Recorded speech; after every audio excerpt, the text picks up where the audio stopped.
Your data analytics dashboard needs to solve business problems, not simply just be a collection of metrics. Let's take a look at this dashboard right here so you can see exactly what I mean. The first practice that you want to avoid here is this coloring. Rarely in a corporate setting, even if it's the logo colors, do you want to use a dark background and use a lot of red. This is really intense and it's really off-putting for a lot of people in the organization. Second, all of the metrics that we're looking at here just feel like a collection of random things and not necessarily part of a bigger story.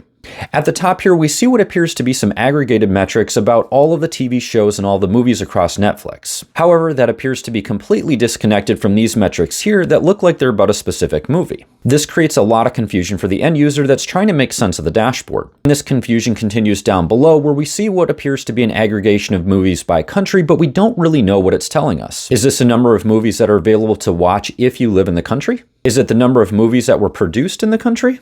Is this a number of movies that were watched in the country? We just don't know, and we have more questions than answers. Then we have these top 10 lists. This top 10 list of movies based on genre, is that based on the number of movies that were created that exist in that genre? Is it based on the number of watches? Is it based on the ratings? We just don't know. So these examples, plus a few that I'm not covering, highlight my point about building a dashboard. Anytime that you're building a dashboard, you have to know who your audience is and you have to have a good reason for why you're building the dashboard. Your dashboard should focus in on certain parts of the business, it should be very clear to the stakeholders what they're looking at, and it should help them solve business problems. If you don't have an idea of what these business problems are, then you're probably just surfacing metrics to the stakeholder, and that's probably not going to be valuable.